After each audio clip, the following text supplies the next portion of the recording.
കോട്ടയത്തെ ആകാശപാത പൂർണ്ണമായി പൊളിച്ചു നീക്കണമെന്ന് ചെന്നൈ സ്ട്രക്ചറൽ എഞ്ചിനീയറിംഗ് റിസർച്ച് സെന്ററിന്റെ പരിശോധന റിപ്പോർട്ടിൽ നിർദ്ദേശമുണ്ടായിട്ടില്ലെന്ന് തിരുവഞ്ചൂർ രാധാകൃഷ്ണൻ എം.എൽ.എ.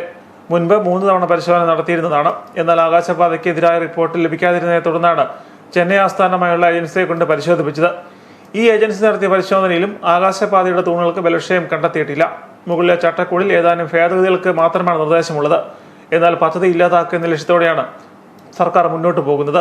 ഒന്നുകിൽ നിർമ്മാണം ഊരാളുങ്കൽ ലേബർ കോൺട്രാക്ട് സൊസൈറ്റി ഏൽപ്പിക്കുക, അല്ലെങ്കിൽ പദ്ധതി ഇല്ലാതാക്കുക എന്നതാണ് സർക്കാർ ലക്ഷ്യം. കോട്ടയത്തിന്റെ അഭിമാന പദ്ധതി ഇല്ലാതാക്കാനുള്ള ശ്രമമാണ് ഇതെന്നും തിരുവഞ്ചൂർ കോട്ടയത്ത് വാർത്താ സമ്മേളനത്തിൽ പറഞ്ഞു. കോട്ടയത്തിന്റെ അഭിമാനകരമായ ഒരു കൺസ്ട്രക്ഷനാണ് സ്കൈ വാക്ക്.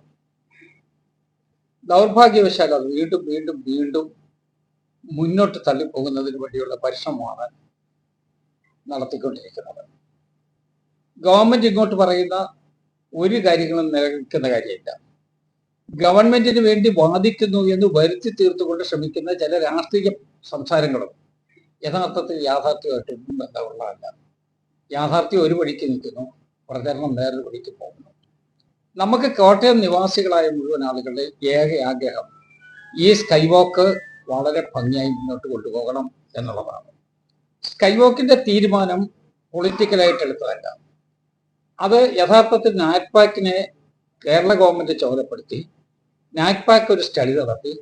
ആ സ്റ്റഡിയുടെ അടിസ്ഥാനത്തിൽ ഒരു സ്ഥലം അവർ ഐഡന്റിഫൈ ചെയ്ത് അവരുടെ ഐഡന്റിഫിക്കേഷനിൽ വന്നിട്ടുള്ള ഈ സ്ഥലത്ത് പാസഞ്ചേഴ്സ് ട്രാഫിക് ഫ്രീ ആയിട്ട് പോകത്തക്ക വിധത്തിൽ, പാസഞ്ചേഴ്സ് ഫ്രണ്ട്ലി ആയിട്ട് ആ സ്ഥലം കീപ്പ് ചെയ്യത്തക്ക വിധത്തിലാണ് നടപടികളൊക്കെ വന്നത്.